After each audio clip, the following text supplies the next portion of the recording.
sometimes questions cause more dissonance inside of us than having answers. And that certainly was the case in our critical thinking group last night as we studied critical thinking by analogy.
This week we talk about critical thinking by use of analogy. An analogy is simply using one thing to say this might be like that. An example. The 18th century Scottish philosopher Thomas Reid argued for the possibility of extraterrestrial life within our solar system by the use of analogy. And his argument went something like this. We now know that there are many planets. We now know that these planets often have moons like the Earth. We also know that these planets orbit the sun like the Earth. We also know these planets are warmed at least somewhat by direct sunlight like the Earth. And so it's not unreasonable to assume that these planets also have life on them, much like the Earth. Now, actually, I want to try to get his argument correct. He says, it is not unreasonable to think that these planets may have life on them like the Earth. There is some probability in this conclusion by analogy. Now, in saying that, Thomas Reid understands that he's using analogy. He understands he's using it appropriately with the information they have. And he understands that it does not prove that there is life on other planets, but that there is at least some percentage of possibility that there is because there are several likenesses between other planets and the Earth. Well, that was 18th century Scotland. We are here in the United States in the 21st century, and we know a lot more about science today than what Thomas Reid knew back then. But we still use analogy. We don't think that there is life on other planets within our solar system. And why? Well, because everything Thomas Reid said may be true, but we believe that life requires liquid water. We believe that there needs to be a certain temperature zone for life. We believe that there has to be an atmosphere of some sort of life. There has to be some way for there to be biological and chemical changes because of the atmosphere and everything to go together. And we look at it and you just don't see that. And so we say, no, there's probably not life on other planets within the solar system by the use of the same analogy. So what we might say is, no, there's not life. We might say there is a high probability that there's no life. But then that was maybe before we sent the probes out. Now we've explored these areas more closely, and we realize that there is a zone in the upper atmosphere of Venus that has the possibility of having the kinds of changes necessary for life in the atmosphere. We noticed that the moon Europa of Jupiter, that is more liquid salt water below the surface in a huge lake than all of the salt water on the Earth. And we begin to think, by the same use of analogy, it doesn't prove it. Maybe there is life someplace of some sort in our solar system. Now, we expand that out to other solar systems and to the universe with arguments very much like Thomas's argument was. And so today, people are just as sure, probably, or more sure that there's life out there somewhere than as Thomas was that there was life, extraterrestrial life on the other planets. But we're still using analogies. Now, of course, we know that the only way to prove that there's life someplace in the universe is to actually find that life and say, whoa, look what I found, life. And then we could prove it. As helpful as the use of analogy is to uncover possibilities like life, extraterrestrial life, or other things, I personally think that the use of analogy is just as beneficial, maybe even more so, at sort of making us double check, double guess things that we hold to be true that we have not really tested yet. I'll give you a simple example before I go into some more complex examples. Let's say I just flippantly say all Americans are humans. All Californians are humans. Therefore, all Californians are Americans. Well, a person might get tripped up on that faulty logic, and you might substitute an analogy of something else in its place. So instead of saying all Americans are humans, all Californians are humans, therefore all Californians are Americans, you might say all men are humans, all women are humans, therefore all women are men. That makes sense. I mean, it might have sounded right before, but now when you substitute another analogy that matches, it doesn't sound so right anymore. Let's try one from last night. One that is pertinent to our culture, that has been a challenge to us over the last couple of years. Let's take masking.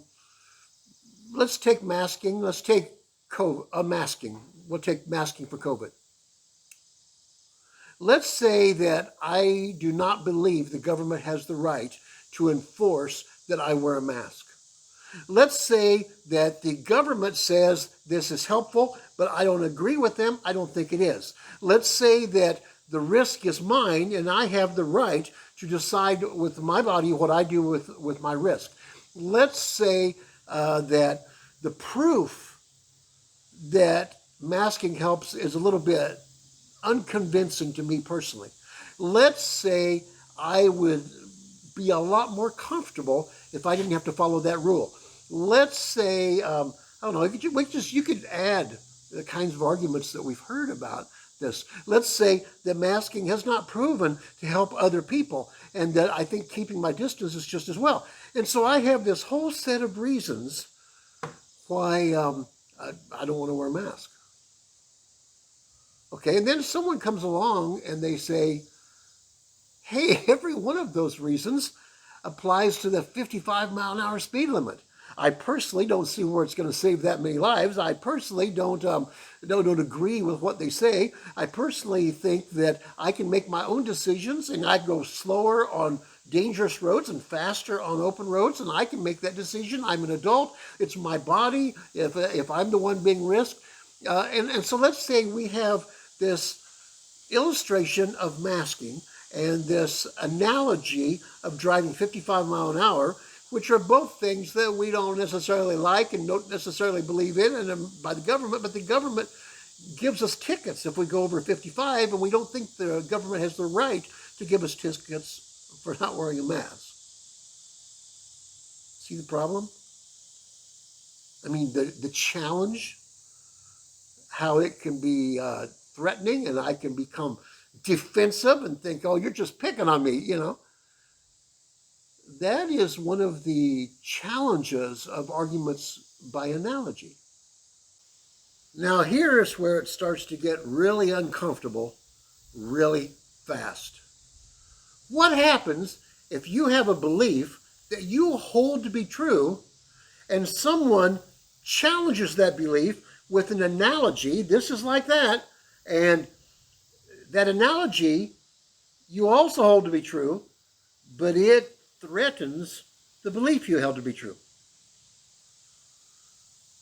Then you have to either find weaknesses in the analogy or change your belief, or at least hold everything a little more loosely till you learn more about the issue, or just stick your fingers in your ears and pretend you never heard the analogy.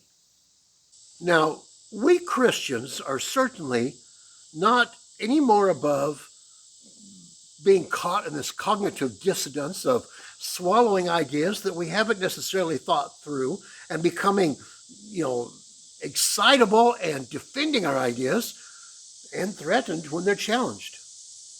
We're not any more above that than anybody else is, which, by the way, people that aren't Christians are also just as likely as we are. But it causes some discomfort in our meetings sometimes, or in our discussions with others that are like-minded or somewhat like-minded. And we think, well, why is it that we might think this while this that is similar we don't hold? I'll throw some at you at the risk of making everybody mad at me, from both sides of the aisle, I guess they say.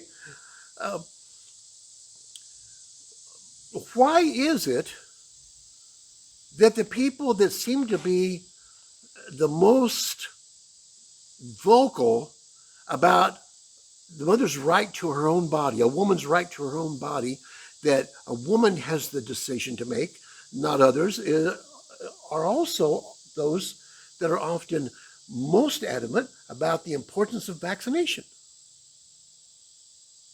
when it's also an issue of a person's right to decide over their own body if they want to inject their body with this chemical or not, or this virus or not.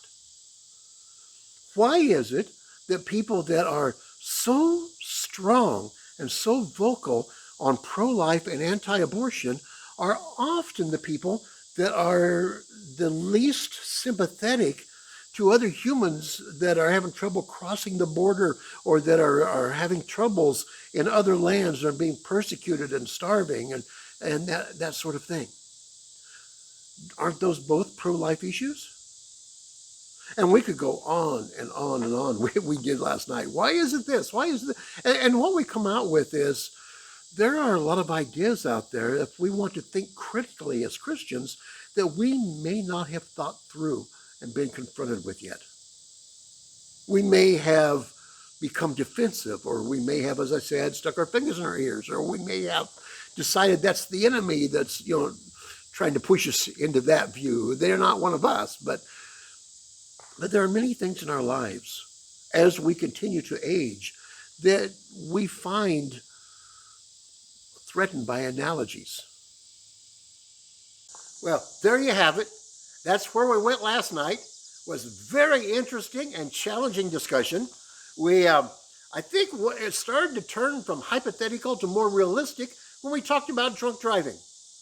If someone hits a child and they're a drunk driver, what kinds of feelings do we have for that person? Are they similar to the feelings we have for someone that is talking or texting on a cell phone and they hit a young child? Do we think the person on the cell phone deserves the same penalty as the person that was drunk driving? Maybe we do, maybe we don't. Why? Are they the same? What makes them the same? What makes them different? Challenging questions. I hope I haven't done anything today to make you change your views on some of your beliefs. That wasn't my intent. I also hope today that I haven't said anything to make you mad. That certainly was not my intent. And I hope, we carry this fence, invisible fence inside of us that says we and they. And I hope I haven't said anything that has made you throw me to the other side of the fence so that I am now in your they categories. That definitely was not my intent. But I do hope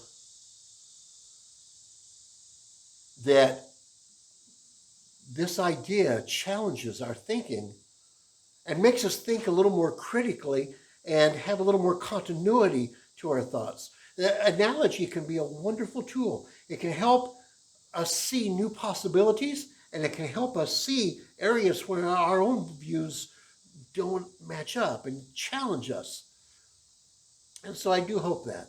Now, over the next few days, between now and Sunday, I'm pretty sure that some of us will be confronted with some new ideas. Some of us will be challenged with ideas we don't agree with. Some of us will be affirmed in views that we do hold, and maybe not thoughtfully enough, maybe very thoughtfully. And I do hope that God gives us the clarity to examine those ideas and be a little more certain understanding of our views. And that would be my prayer for all of us.